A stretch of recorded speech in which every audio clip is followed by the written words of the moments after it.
What's up, Bleacher Bums? We're having all sorts of internet issues here. We are in Daytona under an absolute insane weather issues behind us. You can't see out this window, but can't really tell. The ocean's kicking up big time. The wind's blowing, and so I'm gonna try to get through this. I'm gonna give you our picks for the day, though. These are important. We need you to get these in. Go to our Facebook page. I've got your picks for today, and through baseball. So I really love these. We are doing a wild and crazy 5-team parlay. We got some underdogs in there, which boosts up our profit on a $10 bet, 269 buckaroonies. Gotta love that. Those are going to be your picks. Your 5-team parlay. They're going to be Atlanta -1.5. You got Max Fried going. Let me get you some pictures on who's going tonight. These are important. Very, very important. McClanahan. No, I'm sorry. Do we got yeah, here we go. So let me just throw these by you. Oakland and Washington under 8.5. You got two great pitchers going for these teams, Irvin and Fede. These guys will keep these numbers below 8.5. It's bouncing around from 8 to 8.5. You got to shop around these picks. Different websites are going to have different odds for you. Then we got Tampa Bay -1.5 over Moon over Miami. Yes, Jay, it was going good, and it's going to go good. Oh, I think we got somebody. There he is. What's up, Jay? Jay's back. Jay. Hey, honey, here. Internet issues. Jay, you back? I'm back. He's back for the attack. I'm going over some of these games for tonight. And reasons. Okay, let me get connected here. Okay. There we go. Can you hear me? Yep. All right, cool. So I was going over some of the games we have for tonight. We have Oakland, Washington under 8.5. I gave the reasons. We got Irvin and Fede going, and they're two really good pitchers for the teams for Washington and Oakland. I really like this. This almost made one of our best bets. But then we have Tampa Bay -1.5 over Miami. Let's see. Battle of Florida. Yeah, Battle of Florida is exactly correct, sir. I'm surprised you're not at the field there. Yeah, I'm kind of on the opposite side of the state here. Yeah, that's true. But, McClanahan's going. He's just a stud of a pitcher for Tampa. They're just not having a good year, but they should be able to handle Miami okay. And this one's an odd one, and I can't believe I'm going to even repeat this, but we got Detroit. We're going to take the money line. We're not even going to take the +1.5 because I really feel Manning has done so well at home. Yeah. And Kirby is not done well on the road. This is just looking like an upset. And Detroit's won 4 out of 5 games here. So +165 is some juicy money here. So we're going to just go on a whim here. We're going to take Detroit money line. I almost made a best bet. Really liked it. Then we got Atlanta and Colorado over 8. That's been bouncing around a lot too. It's one that I'm going to probably jump on later. Let's see. Where are they playing that game, Chris? Is that in Colorado? They're in. I think. Let me see. Where is it now? They're in Atlanta, but Okay. Colorado has been putting up some good numbers, even though they're not at Coors Field. Max Fried for Atlanta should hold Colorado in check. That actually, let's see, that made our best bet list. So,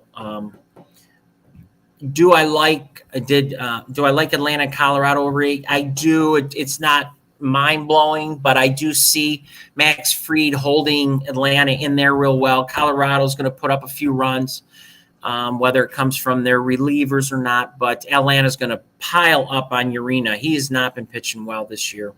So look for the number to go over 8. Then we got Kansas City and the Chicago White Sox over 7.5. Let's see. We've got Galito throwing for the Sox and Singer for the Royals.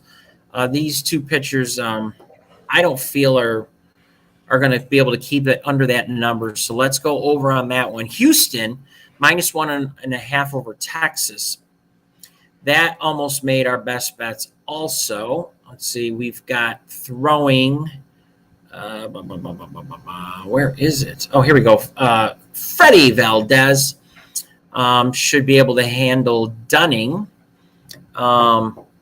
Texas, I mean, if the Tigers can wallop up on Texas, I think Houston should have no problem winning over Houston should have no problem beating up on Texas. That almost made a best bet also, but it's just certain things weren't adding up, so we threw it on our lean list.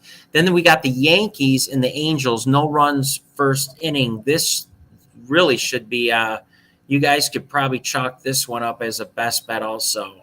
Didn't make our list, but the more I look into it, the more I like it.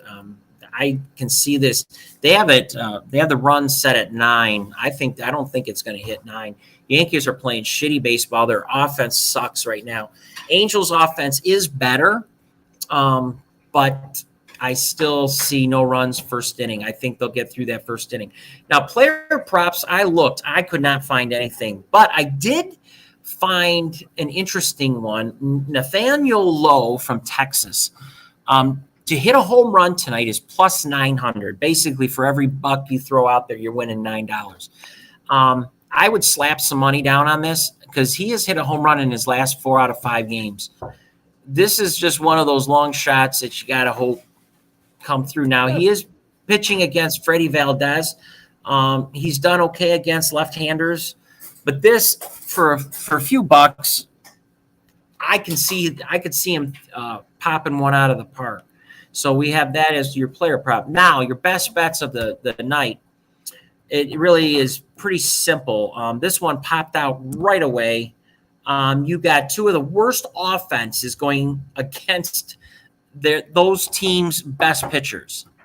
And we just got done talking about them. Cole Irvin from the Athletics and Eddie Faddy from the Nationals. They're good pitchers for their teams. They're really good.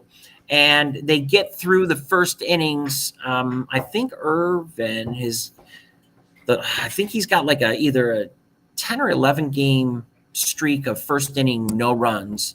And Faddy has got I think he's only given up a run in the first inning in his last. I think he's had no runs first innings in his last 8 out of 10. So this is a really good one here. I don't even see him getting a possible base runner. So I think this just has to be the best bet of the night.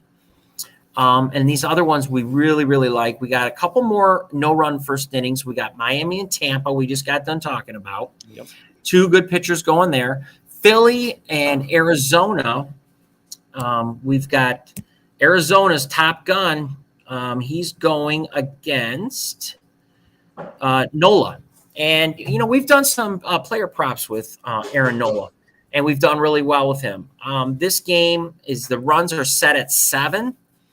The majority of people are going over on 7, but it's not by much. And I've seen this down as far as 6.5. So I don't see, they're going to get through this first inning without a problem. But then we got Boston and Minnesota. We are looking at total of 8.5 runs, and it is screaming over. The public just loves the over 8.5, and I kind of have to go with the public on this one, which probably means we're going to see some runs in that first inning. So that's a your fee, which is a yes runs first inning. So you want to jump on that one. That's a really good one. But then we've got Toronto coming in at -1.5 over the Cubs, and that's plus money. We love plus money. So let's jump on that one. Detroit and Seattle under 8.5. That's almost even money.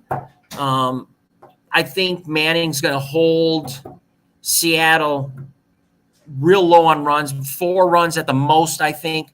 I'm looking at 3 to 4 runs with them, maybe 5 runs for Detroit. That'll keep us under the 8.5. And then this one's just too good to not take. This should have been the best bet, but I like the no-run first inning better. But this is right there with it. Is Atlanta -1.5 over Colorado. Jump on that. Max Fried is at home. He does not allow runs. I think he's allowed 2 runs in his last 3 or 4 home outings. I mean, he doesn't give up runs. Colorado's going to have to get those few runs when he departs. And do I see him going the 7 to 8 innings? No, only because he's been used a lot. He's been doing a lot. He's been pitching a lot of innings lately, so they're going to probably keep him around 7 innings. So Colorado maybe pop off a run or 2 after that. But jump on Atlanta -1.5. Too good to be true. And then Milwaukee and Pittsburgh to round it off under 9.5. That is, I mean, after all the numbers are said and done, this is just, you got 2 decent pitchers going. Milwaukee is struggling to put runs on the board. They're the better team. Pittsburgh, it's whenever they feel like showing up. And I've been on Pittsburgh's bandwagon all year, hoping we can see the team of the 70s, and they've thrown in their white flag. So let's go under 9.5 there. That's -125, but it's a great pick. So those are your 9 best bets. And then I had gotten done telling you about your 5-team parlay one more time. $10 will get you $269. Atlanta -1.5, Toronto -1.5, Cleveland money line, Houston -1.5, and Detroit money line. Now, I told you the reason why that parlay is so high is because of your Detroit money line, which it's now down to 153 plus 153. Cleveland should bring us some. Let's see, what does Cleveland give us? Cleveland, now they're -142. It's the Toronto plus 102. That's giving us plus money. Houston, let's see where Houston's dropping us in. Houston is going to bring us. Where are you, Houston? Come on, buddies. Come on, Astros. Where are you? Christ, I don't see it. Where the hell did they go? Let me look here. Where are the damn Astros? Oh, -105. So we're almost at even there, and then you got your Detroit. Money line. So that's a nice 5-team parlay. Let's hit that bitch tonight, and let's make some money. All right. Those are your picks for tonight.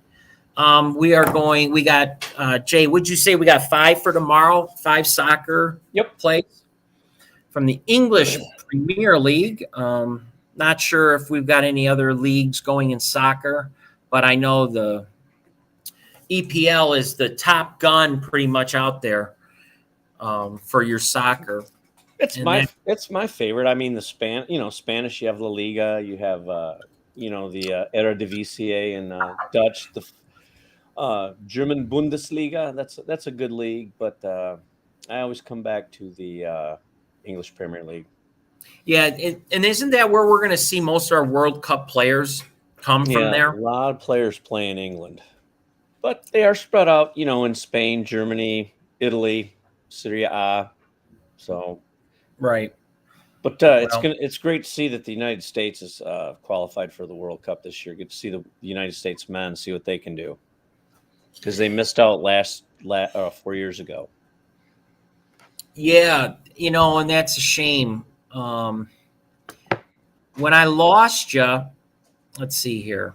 I had all the teams. I Yep. had pulled up all the teams, and this is what I got. We went through our top 10. USA comes in at 15, 10,000 to 1. Poland is right after them, but Mexico is in there at plus 15,000. Your long shot, well, you got 3 of them: Saudi Arabia, Iran, and Costa Rica. Now, World Cup top goal scorers, they got Harry Kane from England plus 700. Yep, he Oh, plays for Tottenham. That's a good good bet. Yeah. He's So they're always thinking, around. yeah, that's who they think's going to score the most goals in the World Cup. And another name that I'm familiar with is Ronaldo for Portugal plus 1,600. Is he's obviously older now and he's not in his prime, but do you think he can still put up some numbers for Portugal? I don't know, because he's kind of a fringe player at Man United. He came back to Man United. That's kind of where he made his name initially, with Man Right. United. And I've heard a lot of reports saying that they're just going to let him go, and the only interest that they're really getting for him, because of the outrageous price you'd have to pay for him, is Oh, right. his team that he originally started with in Portugal. So I think this is probably going to be his last go around in a World Cup. And Wow. but if he's not playing, I don't know. If he's not playing his club football, I don't know what he's going to do. Yeah. And Well, Argentina's got Messi, and he is at plus 1,600 also. Do you think he can put up some numbers? I always They've seem done to their kind of time. fall a little flat on in the World Cup. I don't know. He's great at Barcelona. He's a legend. He's an icon. But Right. when it comes to the World Cup, and he's getting older. He's not what he used to be as far as his quickness is concerned. Yeah. Junior Neymar for Brazil plus Brazil, yep, 2,000. Neymar, the diver and roller. He's a theatrical diver. You almost think that he got shot by a sniper when he goes down. We were actually talking about that earlier today off air, about soccer players and the theatrics that they go through to draw a penalty or to draw whatever. Yep. And it hasn't lost me in the sport, but it just, and especially when you see a replay, these players have got to know they're going to show replays. Right. Do you think the fans have accepted that this is just the way it is, or are some players actually called out for this stuff? Because to me, I would think they would always be called out when they fake these injuries. It just, they're usually I know they're called out by the opposing team's supporters. The home fans okay. are fine with it. But yeah, I mean, there's always been a history of diving, and I'm probably going to catch a lot of heat for this, but when I watch like women's international soccer, they said the World Cup, Right. that England won. The women do not go down as easily as the men do, and I kind of like watching that. It's refreshing. Oh, absolutely.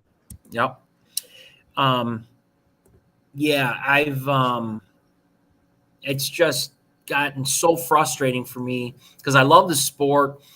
I don't need high scoring. I love defense. Yep. The 1-0 games are great to watch.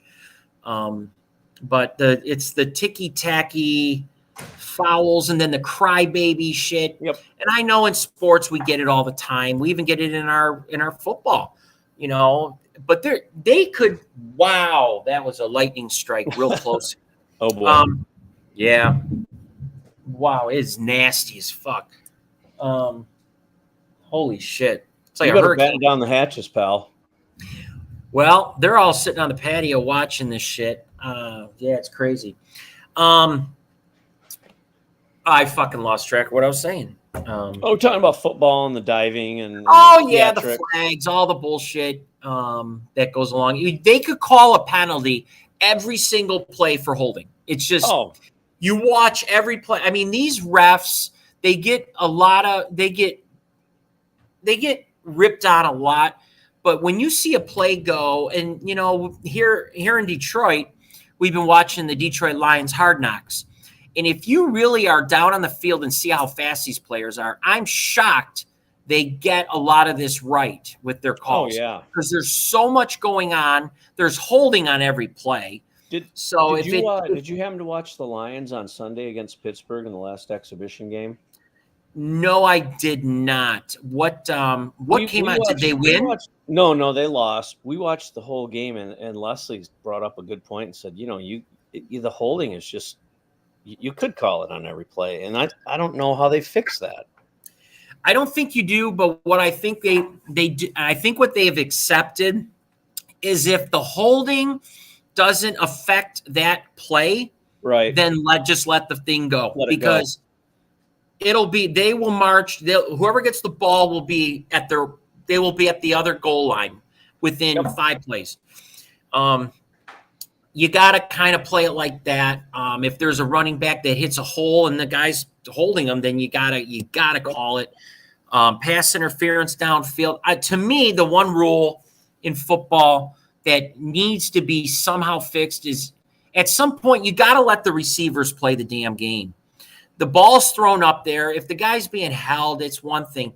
But if it's a bump, if it's something that is just like so minuscule, you got to let the players play. If you're a D-back, I would never want to play that position.